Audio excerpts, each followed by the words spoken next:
Bienvenue à cette nouvelle émission de Parlons peu, parlons vrai. Aujourd'hui, nous recevons Madame Flore Mboussi. Elle nous fera l'honneur, le plaisir de se présenter tout à l'heure.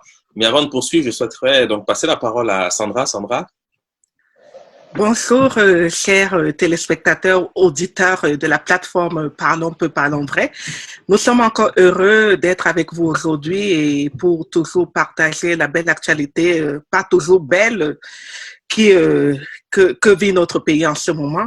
Donc, comme Lapédi Bombari l'a si bien dit, nous avons une jeune femme aujourd'hui, Flore. Flore, vraiment, nous sommes très heureux de recevoir cette jeune femme belle, dynamique et engagée. Donc, merci de nous avoir fait l'honneur de répondre positivement à cette invitation. Merci à vous de m'avoir invité. En fait, c'est notre honneur parce qu'on te sait non seulement très occupé, mais nous savons également que l'actualité commande certaines contraintes. Peut-être que tu vas d'ailleurs nous en parler. Alors moi, sans plus tarder, puisque le titre de l'émission, c'est Parlons peu, parlons vrai, on va engager en fait la discussion autour d'une question d'introduction. Parlez-nous de votre parcours. Qui êtes-vous? D'où venez-vous? Que faites-vous dans la vie? Et comment vous êtes-vous retrouvé donc au mouvement pour la Renaissance du Cameroun? En quelques mots. Bon, c'est assez long quand même parce que le mouvement pour la Renaissance du Cameroun, je le découvre en 2012, donc à la création à travers la chaîne de télé Vision 4. Donc, en ce moment, je pense que le jour de la création de ce mouvement, il y a un sous-préfet qui s'était introduit pendant la réunion pour demander au professeur Maurice Kamto et au professeur Foguet d'arrêter la réunion parce que le mouvement était illégal, etc., etc. Vous connaissez comment ça se passe dans la dictature. En fait, c'est ce jour que ça a été le déclic dans ma tête parce que je me suis dit, si déjà un mouvement n'est pas encore créé et que l'administration se met déjà en branle, ça veut dire qu'il y a quelque chose de bon qui se cache là-bas derrière. Donc, c'est dès ce moment que j'ai commencé à suivre de très près le parti politique MRC, jusqu'à mon adhésion en 2015. Donc, en 2015, je rencontre un camarade de fac qui me parle du MRC. Il me dit, il est militant, il milite à Yaoundé 4, tout et tout et tout. Il me dit, je peux t'aider à adhérer. Et c'est comme ça qu'on commence à travailler ensemble. Bon, je n'étais pas encore très active, bien sûr. J'étais trop absente aux réunions. Mais en 2017, je décide de souscrire à une carte pour devenir militante officielle parce que jusque-là, je n'étais que sympathisante. Et c'est en 2018 que tout a vraiment commencé. Donc, je me suis engagée dans la task force pour accompagner le président élu Maurice Kamto à travers le pays pour sa campagne présidentielle. Et je pense que jusqu'à aujourd'hui, je suis toujours là. Super, excellent. Merci. Sandra? Oui, excellent. Flore, moi, il y a un sentiment que j'ai et que je vais essayer de l'exprimer en te posant la question qui va venir après. On a l'impression, quand on écoute plusieurs Camerounais qui vivent au Cameroun, particulièrement ceux qui vivent au Cameroun, ceux de l'étranger parfois, mais ils sont moins nombreux avec le temps. On a l'impression qu'ils ne se rendent pas compte que les droits des citoyens qui sont bafoués et violés tous les jours doivent être une situation préoccupante pour eux.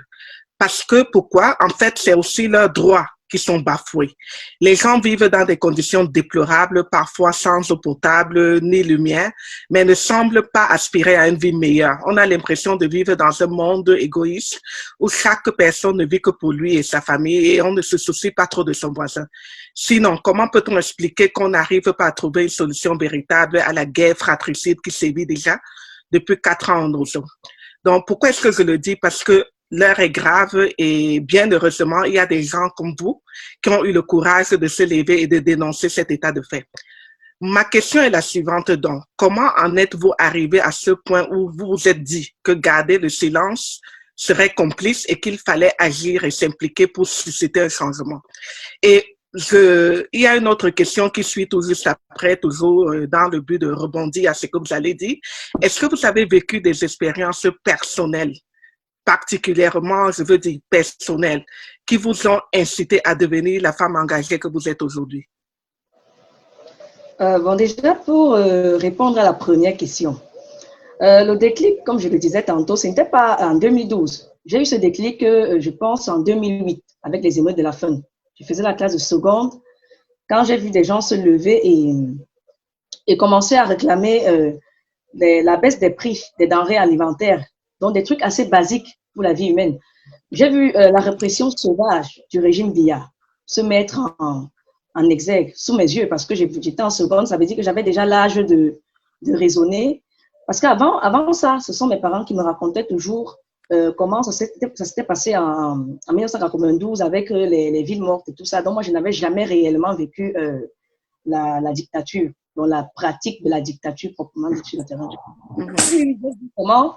Parce que je fréquentais au lycée de Mbaladeu, qui était juste à côté du palais d'Etoudi, le palais présidentiel.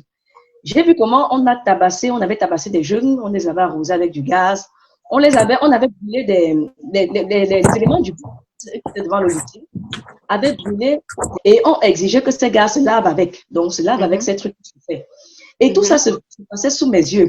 J'ai vu ces gens lancer du gaz lacrymogène sans réellement vérifier où ça allait. Parce que dans mon lycée, le gaz était entré. On ne regardait pas s'il y avait des enfants, s'il y avait des adultes. C'était seulement tout le monde passait à tabac.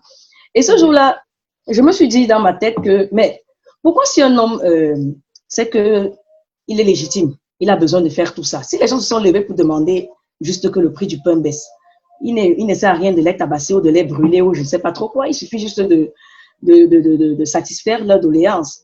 Donc, c'est de là que tout a commencé. J'ai commencé à me dire, non, mais si on reprime comme ça pour des simples marches, pour dire qu'on a faim, je n'imagine même pas ce qui peut se passer lorsqu'on se lève pour dire que Paul Biya a déjà duré au pouvoir, il ne faut pas modifier la Constitution, ça doit être très grave. Et donc, c'est à ce moment que j'ai commencé à me battre à mon petit niveau parce que j'étais encore lycéenne et les gens me disaient, il faut arrêter, sinon on va te tuer. Bon, maintenant, j'ai évolué, j'ai commencé à réellement combattre le régime Biya en 2010, quand j'ai eu le bac. Et ça s'est accentué en 2016 avec la crise anglophone parce que c'est en ce moment que j'ai définitivement pris position pour que le régime, comme on l'appelle, le régime génocidaire de M. Biya quitte définitivement le Cameroun, donc quitte le pouvoir, quoi. Donc, parce que je me suis dit, c'est bien beau de se dire, je suis à Yaoundé, je vais bien, je n'ai pas forcément de problème, mais qu'en est-il des autres? Qu'en est-il des autres qui meurent dans les régions anglophones? Il n'y a pas seulement ceux qui meurent dans les régions anglophones. Hein. Ici, au Cameroun, c'est chacun pour soi, chacun se bat à son niveau. Le pays, on a l'impression que le pays est beaucoup plus doux pour ceux qui ont les moyens. Par exemple, vous ne pouvez pas vous soigner facilement si vous n'avez pas assez d'argent pour le faire. La prise en charge ici est quasiment nulle. Et il n'y a pas vraiment une assurance maladie pour tout le monde. Donc, c'est un peu ça qui a guidé, c'est un peu ce genre de choses, autant pour moi. Ce sont ces choses qui ont guidé mon combat jusqu'ici. Moi, j'ai pris position depuis des années, depuis 2008, quand je faisais que la classe de seconde, qu'il fallait se débarrasser à tout prix d'un régime qui usait de force face à une simple manifestation pacifique. Pour moi, c'était inadmissible de laisser perdurer ce genre de pratique, que des gens se lèvent, ils réclament juste leurs droits. Des droits inaliénables parce que quand on est citoyen, on a le droit à la nourriture. Et c'est l'État, justement, qui garantit ça à travers le devoir régalien. Donc, j'ai pris position en ce moment-là. Et pour revenir à la deuxième question, j'aimerais qu'on me la rappelle si c'est possible. Oui. La deuxième question était la suivante. Est-ce que vous avez vécu des expériences personnelles qui vous ont incité à devenir la femme engagée que vous êtes aujourd'hui? C'est-à-dire au niveau de votre vie personnelle? Vous savez, oui. Je ne veux pas vous mentir. J'ai vécu de l'injustice sociale au plus, je peux le dire ainsi. Ça a commencé quand j'étais encore lycéenne, je pense en classe de 3e. Quand j'ai vu mon papa perdre son boulot, ma maman qui, malgré ses diplômes, n'arrivait pas à être recrutée dans la fonction publique et qui travaillait comme temporaire dans un ministère où elle n'avait pas de salaire. Ça veut dire quoi? Elle était temporaire et c'est selon le bon vouloir ou la bonne humeur de son patron qu'on lui balançait après 6 mois un 30 000 francs, un 40 000 francs ou un 50 000 francs. J'ai vu, mais parce que je suis 3e dans une famille de 7 enfants, j'ai vu mes aînés se battre corps et âme pour pouvoir trouver de quoi survivre. Moi-même, je suis arrivée en fac, j'étais le genre d'étudiante optimiste qui se disait non, il faut que j'étudie et tout va aller. Mais c'est quand je me suis confrontée à la dure réalité qui faisait genre, j'ai fait tous les concours que vous ne pouvez pas imaginer. J'ai fait l'ENAM, j'ai fait l'école normale, j'ai fait l'INJS qui est pour les sportifs. Alors que moi, je ne suis même pas très, très sportive, je suis inapte, comme on dit souvent. Mais j'ai fait tous ces concours parce que je cherchais justement à travailler. Je voulais travailler. À vous insérer. Voilà, ce qui m'intriguait toujours, c'est que ces concours avaient toujours plus de 5 000 candidats pour à peine 40 places. Quand je passais le concours de l'INGS, durant les épreuves sportives, ce qui a attiré mon attention, c'est que pendant que l'on s'est causé à courir sur le terrain, à prendre le poids et lancer, il y avait parfois le lancer de javelot, le saut en longueur, les trucs comme ça. J'ai vu des jeunes qui se contentaient seulement de se rapprocher des professeurs qui notaient et mettaient des billets dans les mains de ces professeurs-là. Et ces jeunes se faisaient noter sans transpirer. J'ai vu ça et je me suis dit, ah, donc ça veut dire que nous autres aussi, nous sommes là pour accompagner les enfants des riches une fois de plus. Le concours de l'ENAM, tu composes, arrivé au niveau de, quand on affiche les admissibilités et que tu te mets à te lamenter, il y a toujours quelqu'un qui te dit, mais attends, tu penses que l'ENAM, c'est pour les enfants des pauvres? J'ai été stigmatisée, en fait, pour résumer, parce que j'étais née dans la classe des pauvres. Et ça, je ne le cache jamais, je le dis toujours. Donc, ça m'a beaucoup frustrée parce que je me suis dit, ça veut dire au Cameroun qu'on est, qu'on est du côté des pauvres, on n'a pas le droit de travailler, on n'a pas le droit de manger, on n'a même pas le droit d'exprimer son courroux parce que c'était aussi un truc quand on était toujours en train de se plaindre que les concours au Cameroun sont, les jeux sont faits d'avance. On disait toujours, c'est parce que vous êtes frustrés d'être de l'autre côté du mur. L'autre côté du mur, c'était le côté des pauvres. Donc, c'est autant de choses qui ont guidé mon. J'ai été victime des injustices. On me stigmatisait, on me traitait de non, il faut attendre le tour où quelqu'un de ta famille va prendre le pouvoir. Il faut attendre, comme je suis de Bafia. Vous êtes toujours que, mais va voir tes oncles Bafia qui sont, je ne sais pas, dans le gouvernement ou quoi que ce soit. Et je me suis donc rendu compte que si les choses ne bougent pas dans ce pays, les gens comme nous vont mourir comme ça. C'est-à-dire sans travail. Tout à fait. À cause du favoritisme. Mais parce qu'il fallait, il n'y a pas d'égalité de chance au Cameroun. D'ailleurs, quand vous partez composer là, s'il y a 10 places, les 10 places sont déjà prises. Et ça, je le dis, j'assure, parce que moi, j'ai fait tous ces concours-là. Et à chaque fois qu'on composait, il y a des gens qui n'écrivaient jamais rien. Moi, j'étais à côté d'une fille un jour à l'ENAM qui n'avait même pas écrit sur sa copie. Elle avait juste écrit son nom, elle a dormi tout au long des 2 heures, le temps qui était imparti à l'épreuve. De l'épreuve, oui. Elle a passé, moi, je n'ai pas passé, malgré ça. Et ça, c'est autant de choses ça a attiré mon attention. Il y a eu les injustices, le fait de ne pas pouvoir se soigner quand on n'avait pas d'argent. Il y a tellement de choses qu'on peut citer dans ce pays. Donc, c'est autant de choses qui ont guidé mes pas vers l'engagement parce que je me suis dit, bon, si les gens ne savent même pas que dans un pays, il ne faut pas dire aux gens que si vous êtes pauvre, vous devez mourir pauvre. Ce sont des choses qui se disent pas. Nos professeurs nous disaient ça tout le temps quand on était au lycée, que dans ce pays, l'école n'est pas pour les pauvres, par exemple. Et si vous êtes né pauvre, si vos parents sont pauvres, le système est fait de telle sorte qu'on va tout faire pour que vous également, vous finissiez pauvre comme vos parents. On nous le disait avec toute la froideur qui va avec. Donc, moi, j'ai décidé de me lever contre tout ça. Parce qu'il faudrait plus que si un enfant est dans la rue, il ne puisse pas rêver à un avenir meilleur. Donc, voilà un peu. Absolument. D'accord, parfait. Alors, Elisabeth nous a rejoint. Elisabeth, si tu peux mettre ton micro, comme ça, on pourra… Déjà, je te passe la parole pour que tu passes le bonjour à notre invité d'abord et ensuite à nos auditeurs. Et enfin, tu puisses lui poser donc ta première question. Bonsoir à tous les fidèles auditeurs de Parlons peu, parlons vrai. Ben, aujourd'hui, nous avons l'honneur de présenter une que tout le monde connaît, Mademoiselle Flore Mboussi.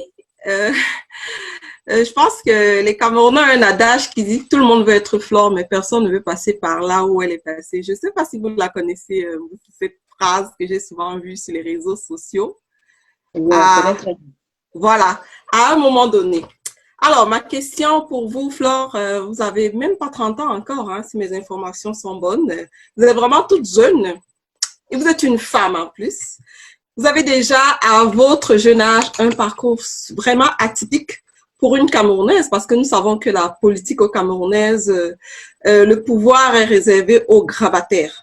Et vous avez été nommée tout récemment secrétaire national chargé de la femme, de l'enfant et des affaires sociales au sein de votre parti, le parti dans lequel vous militez, le MRC. Moi, je voulais savoir, qu'est-ce qui vous vaut l'honneur de cette nomination, sachant que vous êtes encore jeune. Qu'est-ce que vous pouvez nous dire là-dessus? Voilà. Déjà, je ne sais pas. Je ne sais vraiment pas qu'est-ce qui a guidé le choix du président en ma personne, je le confesse, parce que oui, je n'ai que 27 ans. Donc, je ne sais vraiment pas. Je ne peux pas vous apporter une réponse sûre et certaine. Mais je peux quand même dire que peut-être le président s'est dit, en me voyant porter assistance aux camarades en détention, que j'étais peut-être la mère Teresa du MRC. Je ne sais pas. Je suppose, parce que c'est ce que mes camarades m'ont dit. Bon, je peux dire que je ne dis pas d'abord que je mérite ce poste plus que quiconque. Parce que nous sommes nombreuses dans le MRC à être vraiment de très bonnes militantes, de très bonnes combattantes et de très bonnes révolutionnaires. Bon, mais il fallait peut-être en choisir une parmi beaucoup d'autres pour ce poste précisément. Donc c'était juste pour préciser ça. Mais pour dire vrai, moi j'ai toujours été très attentionné pour les cas sociaux. C'est-à-dire, vous voyez, j'ai raconté mon histoire tout à l'heure que ce sont les injustices sociales qui m'ont guidée pour chercher à renverser le régime. Ça veut dire que je suis particulièrement sensible à cet aspect-là. Et là où il y a injustice, vous me verrez toujours. Pas forcément à la télévision, mais même là où j'habite, je pose parfois des actes qui ont comment dirais-je, qui ont une signification sociale. Je suis très attentionnée quand il s'agit des personnes démunies, des personnes handicapées et particulièrement pour le cas des femmes. Oui, parce qu'il faut le dire, la situation des femmes au Cameroun me préoccupe. On a toujours tendance à dire les femmes, leur place c'est à la cuisine, c'est dans le foyer. Quand moi je me suis engagée dans le MRC, quand on m'a arrêté le 1er juin 2019 et que je suis descendue en prison, j'ai vu des gens dire « Oh là là, mais pourquoi tu ne peux pas te marier ?» J'ai vu des gens me demander ça comme ça. Je leur ai demandé, le mariage c'est un travail. Donc, il y a cette perception qu'on a de la femme dans la société camerounaise actuellement qui n'est pas très bonne. Parce qu'on se dit, la femme, même si elle fréquente comment, elle ne sert pas à grand-chose en dehors de faire des enfants et de se marier. C'est pas pour autant que peut-être mon poste n'a pas forcément trait à ça, mais je sais que mon poste est, comment dirais-je, mon poste c'est pour favoriser l'émancipation de la femme, c'est-à-dire que la femme puisse s'exprimer avec aisance sur le plan politique. Parce qu'en politique, il y a très peu de femmes. Des filles, alors, on les compte du bout des doigts. Elles sont pratiquement inexistantes de ce côté parce que justement, on leur fait croire que la politique, c'est pour les vieux, c'est pour les hommes. C'est pas pour les filles. Les filles, leur place, c'est en boîte de nuit, c'est dans les hôtels, c'est dans les foyers, c'est partout, mais pas en politique. Donc, voilà autant de choses. Mais sinon, pour le choix qui a été porté sur ma personne, vraiment, je sais pas, le président m'a fait confiance comme ça, par le plus grand des hasards. J'espère juste être à la hauteur à la longue. Parfait. Alors, vous avez évoqué justement ce moment de détention, parce qu'on a tous suivi, avec gravité d'ailleurs, les événements par lesquels vous êtes passé. Et d'ailleurs, je vous remercie pour le privilège que vous nous faites justement d'être avec nous aujourd'hui, parce qu'on va en parler, car naturellement, je n'ai pas souvenir de vous avoir déjà entendu souvent en parler publiquement. Alors, moi, je souhaiterais déjà avoir, disons, votre sentiment et puis un peu votre perception de cet épisode, de ces événements. Comment ça se passe et puis quelle est votre expérience au niveau de la détention justement en tant que jeune Camerounaise? Voilà, qu'est-ce que vous avez vu, qu'est-ce que vous avez retenu et quelles sont éventuellement vos douleurs si vous souhaitez en parler et vos espoirs également si vous souhaitez en parler? Bon, déjà, premièrement, la première, comment dirais-je, ce qui a attiré mon attention, premièrement, c'est la façon dont on traite les personnes qui sont arrêtées dans les commissariats, pire encore les opposants. Parce que la détention commence au niveau du commissariat central numéro 1 de Yaoundé avant de finir à la prison centrale de Yaoundé. Au niveau du commissariat central de Yaoundé, on a été copieusement insultés. Franchement, depuis que j'étais né, on ne m'avait jamais insulté comme ça. On m'a traité de tous les noms d'oiseaux. On m'a dit comment j'étais la pute de Maurice Kamto, qui me sodomisait. C'est pour ça que j'étais devenue la Tinda des Bamileke. Là-bas, il y a pas, là-bas, c'est sans tabou, hein. On te dit ça cache comme ça. Si tu n'es pas content, si tu n'es même pas content, on te tape encore, en fait. On te demande même pas ton avis. Tous les jours que Dieu a créé, j'ai passé 4 jours là-bas. Toutes ces journées-là, pendant toutes ces journées, chaque fois à 22h, on venait me faire sortir de ma cellule pour m'insulter. À 22h, on me plaçait là au milieu. Chacun passait à tour de rôle. Tu te prends pour qui? Tu penses que tu vas faire quoi? Kamto ne sera jamais président au Cameroun. Donc, tout ça, ça me secouait parce que je me disais, si je réponds, on va me taper. Et comme moi, physiquement, je pèse à peine 50 kilos, je préfère ne pas prendre le risque de me faire tuer. Donc, je gardais toujours le silence malgré moi. C'était tellement horrible au niveau du commissariat que le jour où on a dit que je partais en prison, j'étais soulagée. J'ai dit, merci Seigneur, je ne suis pas croyante, mais ce jour-là, j'ai remercié Jésus-Christ. Donc, c'était le plus beau jour de ma vie parce que je me disais, non seulement je vais voir le soleil, et en plus, je vais voir d'autres êtres humains comme moi qui peut-être vont parler un autre langage que les injures. Parce qu'au central numéro 1, non seulement vous avez affaire à l'odeur des pipis et des caca, excusez-moi, je le dis terre à terre, c'est-à-dire les odeurs. Et vous êtes dans une cellule qui est tellement obscure. Vous ne savez pas quand le jour se lève, quand la nuit tombe, vous ne savez rien. Et pour couronner le tout, il n'y a même pas de lumière dans cette cellule. Ça veut dire que vous êtes là comme ça dans le noir, avec des endroits où il y a de l'eau qui coule. Donc, vous avez droit à un petit espace où vous devez vous serrer pour que vous ne puissiez pas vous mouiller. Et vous dormez à même le sol, donc sur le ciment. Il y a des trous partout et les odeurs, je crois que j'ai déjà dit, c'était horrible. Donc, ce qui fait que quand j'arrive en prison, je me dis ça va aller. Mais sauf qu'en prison, à notre arrivée, les autres détenus ont déjà reçu des consignes. Bon, ils avaient reçu ces consignes avant. Parce que avant que moi je n'entre en prison, il y avait d'autres femmes qui étaient déjà là-bas que j'ai retrouvées. Quand je suis arrivée en prison, les consignes étaient claires. Moi, il fallait qu'on me transfère au niveau du local 5, qui est le local qu'on appelle chez les femmes le Kosovo. Le local qui regroupe toutes les meurtrières, les homosexuels, et j'en passe. Donc, quand j'arrive ce jour, je me fais transférer dans ce local avec la petite Aïcha Rafiatou, qui est la petite de 18 ans avec qui j'étais en prison. On arrive là-bas et les frustrations commencent parce que quand vous entrez dans le local, ces femmes commencent à vous lancer des mots pour vous provoquer en fait. Elles vous insultent, vous partez marcher, vous êtes malade, vous marchez quoi? Vous pensez que vous pouvez enlever Biya du pouvoir? En fait, ça c'était des mots qu'elle lançait parce que c'est ce que les gardiens de prison demandaient qu'elle fasse. Donc tout au long de ma détention, les gardiens qui venaient tout le temps me disent, n'essaye même pas de faire tes conneries que tu fais souvent à la télé là ici, hein, parce qu'ici c'est la prison, ici c'est nous qui commandons les trucs comme ça. Donc, ce qui m'a le plus frappé, c'était les audiences. Là, on nous faisait sortir tout le temps pour aller en habeas corpus. Et là-bas, vous finissez de parler, vous avez l'impression que le juge vous écoute. Mais après, le juge vous dit non, votre demande n'est pas fondée. Hein. Moi, je ne vais pas vous libérer. Donc, on avait compris à la longue que c'était juste parce que les consignes n'étaient pas encore arrivées. J'ai passé plus d'un mois et demi, je pense 2 mois, à la prison centrale de Yaoundé. C'était pas très long pour moi parce qu'à un moment donné, je me suis adaptée parce que, vous savez, les conditions étaient très difficiles. On avait une douche commune avec plus de 180 femmes détenues là-bas. Et on est arrivé, on n'a pas trouvé d'espace pour moi dans le local où j'avais été transférée. Donc, on m'a demandé de dormir dehors. Je dormais à la Belle Étoile et je suis arrivée en prison en saison pluvieuse. Le premier jour de mon arrivée, j'ai été baptisée par une pluie, je ne sais pas. Comme je me suis dit le jour-là, je me suis dit peut-être que c'est la nature qui me punit d'avoir marché finalement parce que cette pluie était tellement sauvage et brute que je n'ai pas pu dormir. Et cette pluie, elle s'était arrêtée à 4 heures du matin. 4 heures du matin, quand j'ai remis mon matelas et que j'ai essayé de me coucher, j'ai vu des prisonniers me bousculer et me dire « Madame, lève-toi, on va faire notre messe. » Donc, je n'avais pas dormi ce jour-là.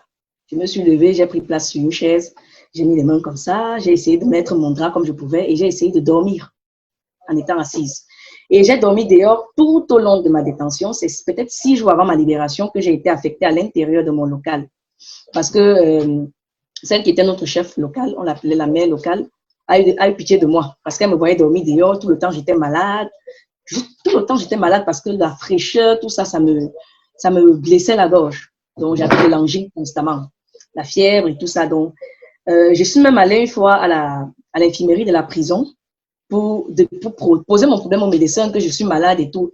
Il m'a prescrit un médicament, je ne sais pas si c'était pour me tuer ou alors pour me soigner. Parce que lorsque celui qui était, je pense, le docteur Oko ou le docteur Ngono, je me souviens plus exactement, a vu ce médicament, il m'a demandé de ne pas le boire. Parce que j'avais posé un problème d'angine. Mais lui m'a prescrit un médicament qui était comme un somnifère, en fait. En fait, on n'a rien compris. On s'est demandé que mais ce médecin, il est vraiment médecin ou alors c'est juste parce qu'il est le frère du village qu'il est là. Donc, autant de choses. Peut-être il y a des choses qui m'échappent. Harcèlement sexuel venant des femmes qui ne me laissaient absolument pas respirer. À chaque fois qu'elles me voyaient aller me laver, elles me suivaient avec leur seau. Juste pour m'embêter. En fait, ce qui nous sauvait, c'est qu'on était assez nombreuses quand même. Il y avait 28 femmes du MRC. Donc, parfois, les autres femmes qui étaient un peu costaudes, intimidaient et disaient non, il ne faut pas nous embêter. Nous, on est ici pour notre problème politique, donc laissez-nous tranquilles. Les conditions de détention étaient horribles. Je dormais dehors, je n'avais pas droit à aucune intimité. Hein. Bon, c'est clair qu'en prison, on ne peut pas avoir d'intimité. Sans compter les menaces. Parce qu'une fois, une prisonnière à 23 heures nous a versé de l'eau. Déjà, on ne dormait pas assez. Elle est venue nous verser de l'eau dans la nuit. Mais au lieu que les gardiens s'en prennent à elle, ils ont plutôt commencé à nous charger, nous, qu'ils allaient nous mettre en cellule. Et là, j'ai compris que c'est parce qu'on était du MRC. Donc là-bas, on était un peu les personnes à abattre. Et c'était très difficile psychologiquement parce que quand vous avez l'impression que tout le monde vous déteste pour rien, à un moment donné, vous avez envie de lâcher et de dire, OK, si c'est comme ça, là, moi, je préfère lâcher tout ça et me protéger parce que nos vies étaient constamment menacées là-bas. On ne savait pas d'où le mauvais coup pouvait venir, des prisonnières ou des gardiens. Donc, c'était un peu ça. D'accord. Est-ce que vous aviez un contact avec des hommes, les AP? Est-ce que vous aviez un contact avec des hommes en prison ou c'était exclusivement un secteur où il n'y avait que des femmes? Non, on avait des contacts avec nos AP masculins. Mais c'était assez difficile parce que le quartier des femmes était divisé du quartier, donc c'était un peu séparé. À chaque fois que les hommes venaient nous voir, il fallait qu'ils payent les gardiens pour qu'on les autorise à parler au moins 5 minutes avec nous. Les prix variaient de 500 à 2000 francs. Parce que c'est comme ça en prison, c'est le business. pour obtenir ce que tu veux, il faut payer. Donc, parfois, ils venaient nous voir, oui, ils prenaient soin de nous, mais vous savez, la distance qui nous séparait faisait souvent qu'il n'était pas très rapide. Quand il y avait un problème vraiment urgent, il n'arrivait pas à temps et on était obligé de se débrouiller toute seule. D'accord, parfait, Sandra. Oui, Flore, franchement, votre récit me bouleverse à un point inimaginable parce que je me souviens que la marche de juin, c'était lors de la marche des marches de juin que vous avez été arrêté. Et l'un des mots d'ordre par rapport à cette marche était vraiment d'aller marcher pour dire non à la guerre du Nozo.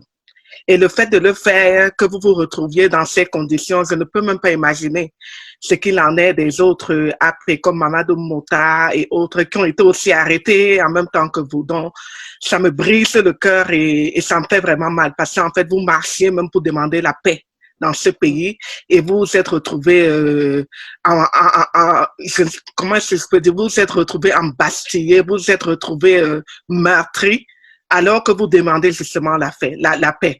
La question que j'aimerais poser, c'est est-ce que le fait d'avoir fait la prison injustement de cette manière horrible, est-ce que cela a renforcé votre engagement pour un Cameroun nouveau?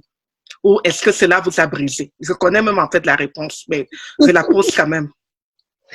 Ok, non, bon, non, au contraire, je suis sortie de là plus déterminée que jamais. En fait, ma détermination est venue du fait qu'en prison, il y avait on était 180 femmes dans notre quartier. Il y avait des prisonnières qui nous détestaient, mais il y a beaucoup de ces femmes qui se rapprochaient de moi et me disaient il faut que le Cameroun change. Les autres ne comprennent pas, mais nous, on sait que le Cameroun doit changer, Flore. Quand tu vas sortir de cette prison, continue ton combat. Nous sommes en prison, ça fait 5 ans. On n'a jamais vu le juge. Mais on nous dit c'est Kamto qui dérange. Comment Kamto peut déranger alors que ce que Kamto réclame, nous également, on peut en bénéficier. Vous voyez, c'est ce genre de paroles qui motivent. Moi, de toute façon, en sortant de là, moi, je savais, j'étais décidée à en découdre définitivement avec le régime Biya parce que la prison ne m'a pas brisée, au contraire, ça m'a rendue plus rebelle. Parce que je pense même qu'avant d'aller en prison, je mesurais même un peu mes actes. Mais en sortant de là, je suis devenue kamikaze. C'est-à-dire, là où il y a le danger, je tombe dedans. Donc, c'est un peu ça. Voilà, Flore, ma deuxième question, j'aurais probablement une troisième petite question parce que vous êtes quelqu'un qui suscitait beaucoup d'intérêt et même de questionnement, surtout pour la femme, hein, nous les femmes. Moi, je me demande quel message vous pouvez donner aux jeunes Camerounais aujourd'hui. Nous savons que quand même au Cameroun, la moyenne d'âge est comme 25 ans et de plus en plus, nous voyons des jeunes s'impliquer dans la politique, mais je trouve qu'il n'y en a pas encore assez. Alors moi, je me demande, au regard de votre parcours, quel message pouvez-vous renvoyer aux jeunes pour les sensibiliser à s'intéresser à la question politique parce qu'il y va vraiment de l'avenir de tous et nous sommes tous intéressés directement dorénavant. Alors, ce que peut dire aux jeunes, dans un premier temps, c'est de sortir de la débauche dans laquelle la classe vieillissante est en train de les maintenir. Parce que je vais dire aux jeunes également qu'à leur époque, ils pouvaient travailler à 24 ans. Ils étaient déjà des fonctionnaires. À 28 ans, ils étaient des ministres. Mais aujourd'hui, ils nous font croire qu'à 27 ans, à 25 ans, on ne comprend encore rien de la vie. J'ai envie de dire aux jeunes qui ne sont pas conscients de la force qu'ils représentent. Représenter plus de 60% de la population dans un pays qui a plus de 25 millions d'habitants. C'est impressionnant. Et les jeunes ne sont pas conscients tout simplement parce que la classe vieillissante a tout fait pour maintenir les jeunes dans l'ignorance politique, l'inculture politique. Aujourd'hui, les jeunes assimilent plus la politique à de la sorcellerie ou à un truc qui vous conduit forcément à la mort. Mais moi, je leur dis que lorsque M. Biya arrivait au pouvoir ou arrivait dans l'administration, il avait à peine 30 ans. Et ça, c'est quand il a été promu sur la scène publique. Ça veut dire qu'il a commencé à travailler, il avait peut-être 28, 27 ans. Et c'est pas rien. Parce qu'il faut que les jeunes comprennent que si aujourd'hui, ils se maintiennent là à 70 ans, c'est simplement parce que nous, on les laisse faire. Et on a les moyens de les renverser. Il faut que les jeunes prennent leur destin en main et sortent de la débauche. Des boîtes de nuit, des trucs que je ne veux pas trop citer parce qu'on va me dire que tu donnes des leçons.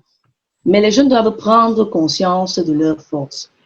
Nous représentons plus de la moitié de la population camerounaise. C'est nous qui décidons de comment le pays avance. Si les jeunes se réveillent, la classe vieillissante va partir parce qu'on ne va pas négocier avec elle. Ça ne sera pas une demande. Nous voulons ce qui nous revient de droit.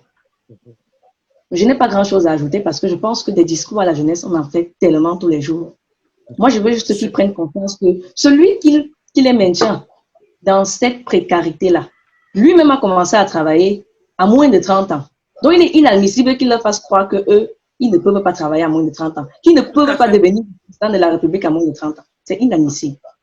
Parfait. Alors, moi, j'ai une question. La question suivante, en fait, est en deux volets. La première partie de cette question, c'est en fait de solliciter votre avis par rapport à la marche du 22 septembre dernier. Quelles sont vos impressions? Comment vous avez apprécié donc ce moment historique en réalité? Et quelles sont éventuellement les perspectives? Ça, vous nous le direz. La seconde question, en fait, concerne la situation du président, tout au moins de ce que vous en savez. Quand je parle du président, je parle bien sûr du président élu, le professeur Maurice Kamto.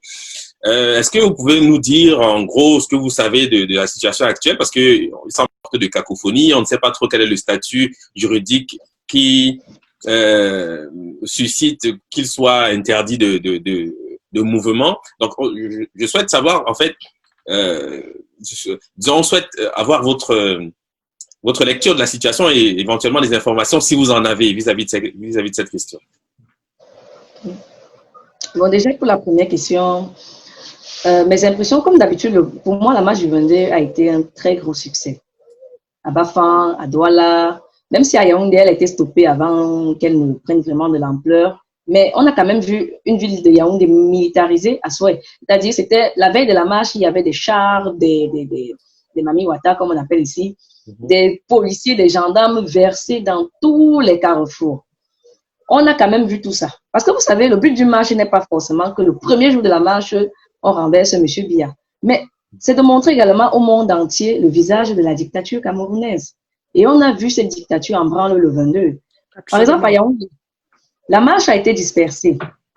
Les gens se sont dispersés, mais il y a quand même eu des arrestations, plus de 131 personnes arrêtées. Comment vous expliquez ça alors qu'ils ont dit qu'il n'y a pas eu marche? Ils ont dit qu'il n'y a pas eu marche, mais on a quand même eu des gens qui ont été arrêtés. Mais il y a eu un événement avant le 22, le 21, c'est-à-dire chez le président élu Maurice Kamto. Lorsque des policiers sont arrivés là-bas pour essayer d'entrer illégalement chez lui et que des amis politiques sont opposés et ont été farouchement tabassés. Au point où il y a un de nos amis politiques qui s'est jeté sous la voiture sous la voiture de la police pour en fait, il voulait comment dire, ces martyrs-là, quand il voit, oui, non pas qu'il voulait empêcher, en fait, il avait, pendant la bagarre avec la police, il s'est dit, si vous voulez nous tuer, moi je vais vous aider. Et il est entré sous cette voiture. Et cette voiture a roulé sur son bras, pardon. Et je ne sais pas quelle est sa situation parce que depuis on a accès à eux, mais j'ai une pensée pour lui ce soir parce que pour moi ce sont des actes pas encouragés, mais ce sont des actes très braves à applaudir. Si les gens sont prêts à mourir pour un combat, ça veut dire qu'on a atteint le point de je ne sais pas comment on dit lorsque la goutte d'eau qui a fait déborder le vase. Ça veut dire que c'est de trop. Donc pour moi, ma vision de la marche du 22, elle était une réussite comme toutes nos marches précédentes. On a su démontrer une fois de plus que malgré les intimidations de monsieur le zioteur, parce que je ne veux pas prononcer son nom, malgré ces intimidations, on est quand même sorti et on a marché. Et personne n'est mort. Malgré ce qu'ils étaient en train de dire qu'ils allaient tirer sur les manifestants, ils allaient utiliser les balles réelles et tout ça. Moi, je savais que c'était de l'intimidation. Rien de tout ça. La preuve, c'est que ce jour-là, moi, je les ai vus, ils n'étaient même pas armés. Si ce n'est leur matraque, ils n'avaient rien. Donc, c'est pour dire que nous, petit à petit, on commence à briser un peu cette peur-là dans les consciences. C'est-à-dire, les populations ont vu des policiers venir nous bousculer. Les populations n'ont pas vu des policiers tirer sur nous. Et ça marque les esprits. Parce que les gens se disent, ah bon, ils n'ont pas tiré, mais pourtant, ils disaient partout sur Facebook qu'ils allaient tirer. Même le ministre des Yeux a dit, celui qui tape une ruche je ne sais pas trop son adage là, il est moi, je crois qu'il est le ministre des Proverbes. Celui qui tape une ruche d'abeilles doit être celui qui sait courir. Mais rien de tout ça n'est arrivé, c'est des intimidations creuses. Si ce n'est qu'envoyer des gens en prison, moi je dis ça, c'est rien. En prison, on est vivant, on peut continuer le combat même étant là-bas. Donc pour moi, la marche du 22 était un succès, mais c'est le début d'une longue marche vers la liberté. Donc moi, je suis optimiste pour l'avenir. Je sais qu'on va réussir. Je ne doute pas, parce que jusqu'à présent, aucun opposant j'étais véritablement opposée à M. Biya. Parce que, bon, on se souvient de Foundi en 1992, mais moi, je n'étais pas encore née. Donc, je parle de ce que moi, je connais. Et pour moi, de la génération novembre 92, je dis, c'est le président élu Maurice Kamto qui est venu faire bouger les choses véritablement dans ce pays. Donc, et quelle est sa situation, donc, le second volet de la question, d'après ce que vous en savez, évidemment? Bon, déjà, pour vous dire, je suis un peu comme la voisine du président. Ça veut dire son quartier ou son secteur est juste à côté de mon quartier. Donc, j'arrive chez lui à pied. C'est à quelques mètres de ma maison. Bon, contrairement à ce que les gens disent, moi, je sais une chose du président.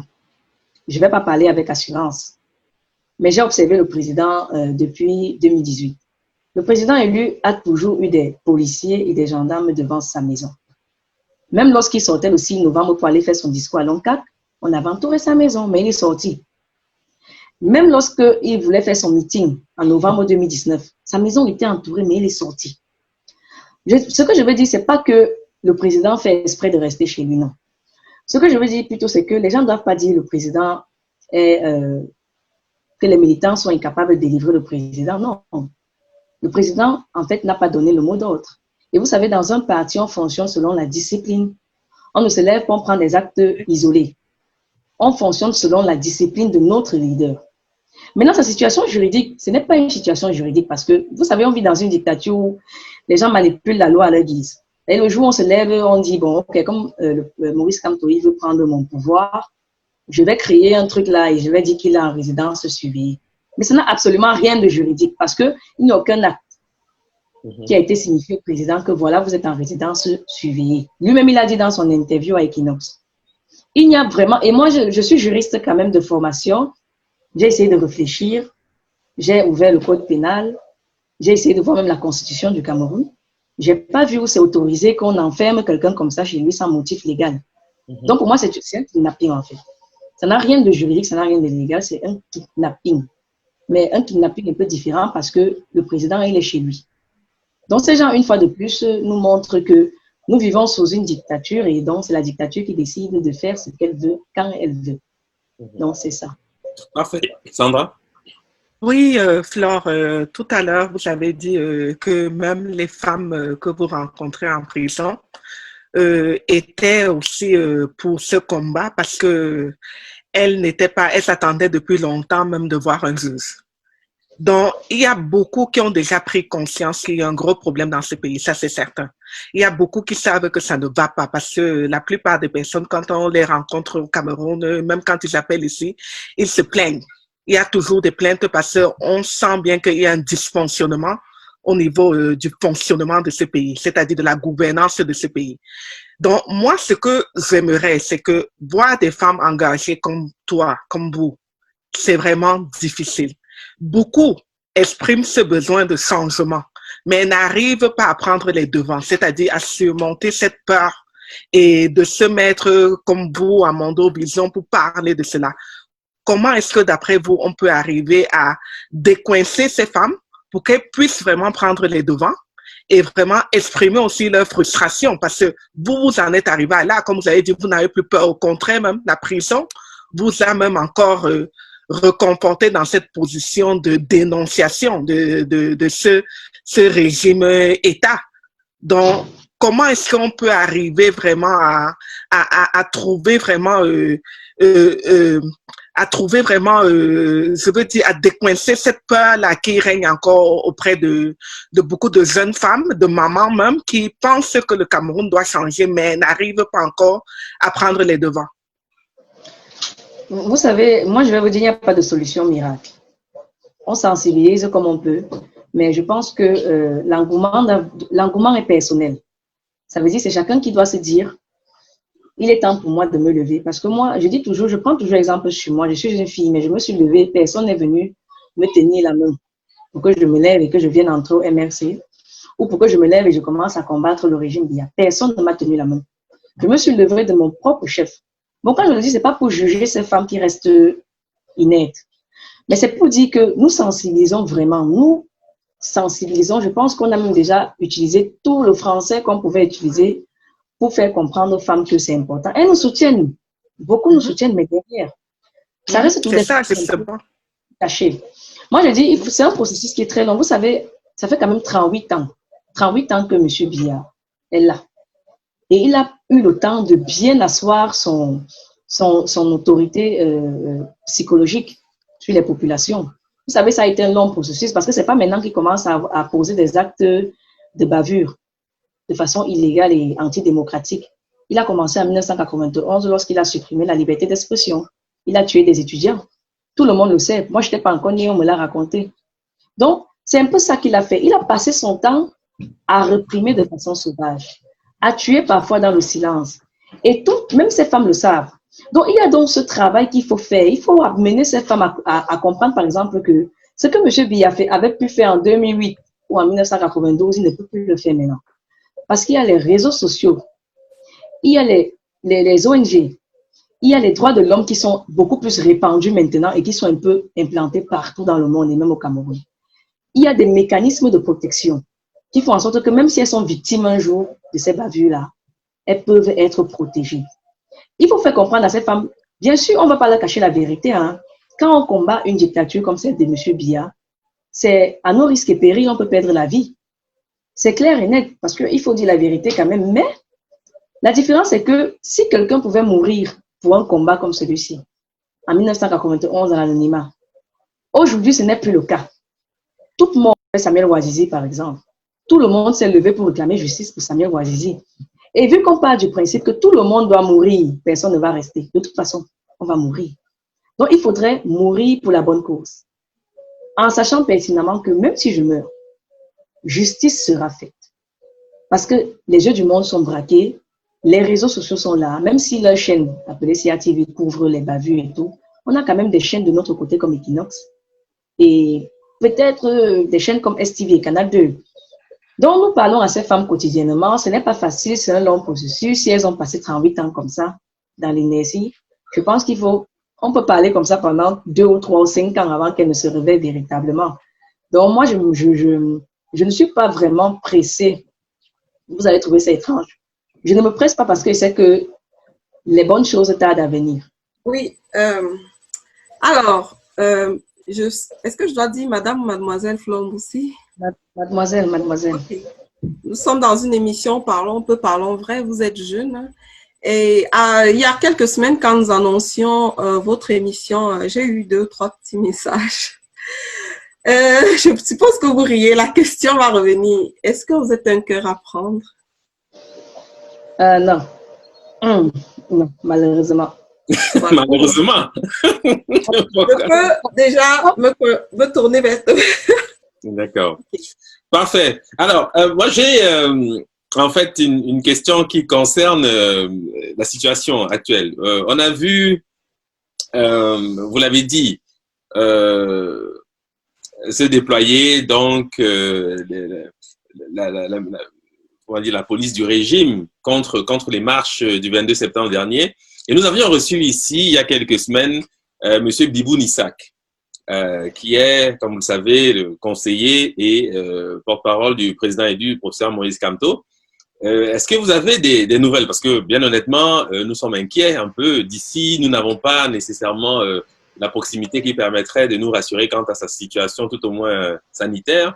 Parce qu'on sait que du point de vue de la justice, eh bien, il n'y a pas de réel motif. On le sait, c'est valable pour lui, c'est valable pour le professeur Alain Foguet, tout comme c'est valable pour la plupart des AP qui sont encore en détention aujourd'hui et que nous espérons libres dans les prochains jours. Est-ce que vous avez des nouvelles de M. Biboun Issac? La dernière fois que j'ai essayé de voir le porte-parole, c'était au lendemain du 22. Bon, j'ai commencé par le central numéro 1 et étant là-bas, ce qui m'a un peu refroidi, c'est que non seulement on ne vous laisse pas voir vos camarades, mais pour couronner le tout, on est capable de vous mettre en cellule pour ça. Parce que j'étais au central numéro 1 avec l'ami politique Hugo Funaya. Et devant moi, on l'a poussé en cellule parce qu'on essayait d'apporter de l'eau à boire aux camarades qui étaient en détention là-bas. Bon, après le central numéro 1, nous sommes montés au niveau du 7, mais malheureusement, on n'a même pas traversé le portail. Donc, pour vous dire que depuis, je n'ai pas eu de ces nouvelles. Mais je sais que moralement, il va bien. Parce que nous tous qui sommes dans ce combat, on sait pourquoi on s'est engagé. Donc, moralement, je ne m'inquiète pas pour lui. Mais physiquement, je m'inquiète parce qu'on sait comment est le CED. Le CED, c'est tout torturé. Donc, je suis inquiète, surtout que je ne l'ai pas vu. Et on a appris récemment que la seule personne autorisée à aller le voir, c'était son épouse. Donc, nous sommes, je peux dire, sans véritable nouvelle. Mais tant que, comme on dit, pas de nouvelles, bonnes nouvelles. Donc, on se dit qu'il va encore bien et que rien de grave n'est encore arrivé. Il en va de même également pour le professeur Foggy. D'accord. Parfait. Et Sandra? Oui, Flore, je vous écoute et je suis très fière de vous. Je dirais même que j'ai de l'admiration pour vous parce que c'est vraiment c'est cette jeunesse engagée que nous voulons voir, une jeunesse qui se soucie de l'avenir de ses semblables, une jeunesse qui pense à un Cameroun pour tous et non la jouissance pour quelques-uns, une jeunesse consciencieuse qui s'implique et prend son destin en main. Qu'est-ce que vous voulez dire? Parce que nous sommes déjà presque à la fin de l'émission. Qu'est-ce que vous voulez dire aux jeunes par rapport à la prochaine marche qui aura lieu le 6 octobre 2020? Bon, ce que je veux dire déjà, je ne vais pas sensibiliser mes amis politiques parce que nous tous, nous savons déjà pourquoi on se combat, pourquoi on s'est engagé. En fait, je vais m'adresser beaucoup plus aux populations. Moi, j'aimerais que les populations voient un peu dans quelle situation nous vivons. Nous en sommes encore à subir des inondations quand il pleut, parce que nous sommes en saison pluvieuse actuellement à Yaoundé. Quand il pleut, ça inonde partout. Et ça n'inonde pas comme on voit en France que quand l'eau descend, le goudron reste. Ici, quand ça inonde, il faut raquer la boue, il faut refaire la route, il faut. Et parfois, ce sont les populations qui se battent entre elles. J'aimerais seulement que les populations se mettent un moment en réflexion, c'est-à-dire en méditation, et qu'elles essayent de voir autour d'elles. Est-ce que le pays va bien? C'est la question qu'il faut se poser, c'est la question fondamentale. Le pays ne va pas bien. Le pays ne va pas bien. Il faut que les gens sortent. M. Biya a passé 38 ans au pouvoir lui seul. Imaginez si tout le monde vient faire 38 ans. Si chacun vient, il fait 38 ans, il nourrit sa famille et son village. Il divise les Camerounais. Est-ce que dans 100 ans ou dans 200 ans, le Cameroun va encore exister? Ce sont des comportements qui détruisent à la longue. Le tribalisme et le tribalisme volontaire qu'on jette au milieu des populations qui sont innocentes parce qu'on veut se maintenir au pouvoir. Tout à fait. Maintenant, on veut comprendre que M. Biya ne les aime pas, il s'en fout complètement de leur situation. Tout ce qui l'intéresse, c'est son pouvoir et sa petite personne. Donc, c'est tout ce que je peux dire. Voilà. Avant de passer la parole à Elisabeth, qui dira également un mot de fin, peut-être une dernière question. Puisqu'on parle du tribalisme, j'ai quand même observé un phénomène, et vous allez certainement nous renseigner là-dessus, c'est que des listes qui nous reviennent, généralement, les noms que nous avons sur ces listes sont des ressortissants de l'Ouest, le Cameroun. Et voilà, il y a des rumeurs comme ça qui circulent, comme quoi on ferait un tri à l'œil, au faciès, ce genre de choses. Est-ce que c'est confirmé? Enfin, quel est votre avis vis-à-vis de ça? Parce que c'est une véritable question. On dirait qu'il y a une population spécifique qui est ciblée pour des motifs inavoués. Et vu que vous êtes sur le terrain et que vous êtes passé par là, comment ça se passe concrètement dans ces commissariats? Bon, moi, je vais raconter mon histoire parce que c'est là où peut-être les gens vont comprendre. Oui, ce sont des arrestations au faciès. Moi, je le dis et je l'assume. Hein. Parce que lorsque je me fais arrêter le 1er juin, il n'y a pas menti, ces gens ont tout fait pour me libérer, moi et la petite Aïcha Rapiatou qui est du Nord. Ces gens ont tout fait pour nous libérer. J'étais en celui justement avec mon frère jumeau aussi. Nous tous les trois, on a tout fait pour nous libérer. Ils sont venus me voir, ils m'ont dit, tu n'as rien à faire dans ces histoires-là, laisse les Bamileke faire leur truc, faire leur désordre. Nous, on va te proposer un deal. Tu acceptes un emploi dans une société parapublique de ton choix. On te libère sans que tu ne partes en prison. Mais on veut que tu nous fasses une fleur. Signe un document disant que non seulement tu ne vas plus marcher, mais que tu démissionnes du MRC. Et là, je leur dis non, je ne ferai pas ça. Et déjà, votre emploi, je n'en veux pas. Cet emploi, vous me l'aurez proposé au lendemain de mon baccalauréat, je l'aurais accepté avec le sourire. Mais aujourd'hui, je suis arrivé à un niveau, ce n'est plus moi qui compte, mais c'est tout le Cameroun qui compte. En quoi le fait que moi, je travaille dans une société parapublique va améliorer la situation des Camerounais qui sont comme moi? Est-ce que moi, en travaillant en ayant un salaire de plus de 250 000, je vais pouvoir impacter dans leur quotidien, qui est déjà assez misérable? Je leur ai dit, je vais suivre les Bamileke jusqu'au bout. S'ils partent en prison, je pars également en prison. Et je l'accepte. Donc, ça c'est une réponse. C'est pour dire que ces trucs, c'est au faciès. C'est fait exprès. Mais moi, je vais dire au peuple de l'Ouest de ne pas rougir. Moi, j'admire les populations de l'Ouest. Les Bamileke, comme on aime les appeler. Bamileke n'est pas une injure, comme j'aime le dire. les Bamileke ont été au rendez-vous, à tous les grands rendez-vous de l'histoire, avec Unyobe, avec John Frundi. Les Bamileke ont toujours voulu le meilleur pour ce pays. Et moi, je le dis ouvertement que c'est pas une honte de vouloir le changement dans son pays. On va cantonner le combat à des ressortissants de l'Ouest en disant ce sont les Bamileke qui veulent renverser Biya. Mais les Bamileke n'ont pas à rougir de ça. Au contraire, les Bamileke doivent être fiers d'avoir eu l'éveil que peut-être d'autres n'ont pas encore. Mais ce combat n'est pas uniquement le combat des Bamileke, parce que dans ce combat, j'ai fait la rencontre des gens comme Serge Éric Djou, qui n'est pas Bamileke, Okala Ebode, docteur Okala Ebode. Oui. J'ai fait la rencontre d'Olivier Bibouni-Sak. J'ai fait la rencontre de la petite Aïcha Rafiatou, qui est du Nord, Mamadou Mota. Ils sont tellement nombreux, je peux en citer beaucoup. Corinne Atima, qui est de l'Est, Valérie Niek, qui est d'Union Ekele. Tout à fait. La diversité que je peux citer. C'est pas seulement, mais si les gens veulent à tout prix manipuler les faits en faisant croire aux Camerounais que ce sont seulement les Bamileke qui font ça. Mais moi, je dis les Bamileke devraient être fiers. Tout simplement. Parfait. Excellent. Peut-être J'adore cette façon de penser. Vraiment, Marie-Flore Boussi, je suis très contente d'avoir l'opportunité de vous côtoyer au long de cette émission. Je peux vous dire, moi, d'habitude, je m'adresse à la fin, en guise de mots de clôture, à nos auditeurs. Mais moi, j'ai été tellement émue par vos messages. Et je peux vous dire qu'aujourd'hui, je comprends le choix du président élu Maurice Kamto de faire de vous la secrétaire pour les affaires sociales. Vraiment, j'invite juste les Camerounaises à écouter votre message et à prendre un peu de votre détermination et de votre sagesse pour faire avancer la chose. Personnellement, moi, je sais pas quoi vous dire. Je peux pas vous dire que je vous encourage parce que je comprends que votre combat va de vos valeurs intrinsèques et que vous n'avez pas besoin d'être motivé.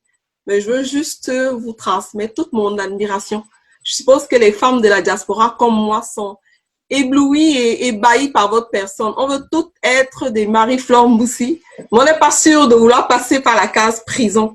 Mais vraiment, votre détermination, je vous assure, je tremble même, je vous le dis. Je suis admirative, tout simplement. Et je vous remercie pour tout ce que vous faites et pour votre engagement. Et mon souhait, vous, personnellement, vous me donnez l'envie de continuer. Mon souhait le plus cher, c'est vraiment que vous arriviez à cette place-là qui est la vôtre. Parce que je vous ai vu penser à une amie à Ningale, qui, moi, ça m'a surpris. Je me souviens à l'époque, j'étais ici au Canada, je vous voyais, vous aviez filmé vos amis politiques qui sortaient de prison. C'est vous qui étiez à le téléphone. À un moment donné, vous perdiez votre batterie. Moi, je vous observais pendant des heures. Je pense même que je vous ai écrit plusieurs fois après. Je suis sûre que vous vous rappelez parce que je vous ai harcelé de messages. Je veux vous dire que vraiment, vous êtes... Voilà, je sais que vous vous souvenez parce que j'étais impressionnée, franchement. Vraiment, toute mon admiration, c'est tout ce que je veux vous dire. Je vous dis merci encore. Parfait, Sandra? Oui, Elisabeth a dit à peu près l'essence même de ce que je voulais dire. Et comme je vous ai dit, ça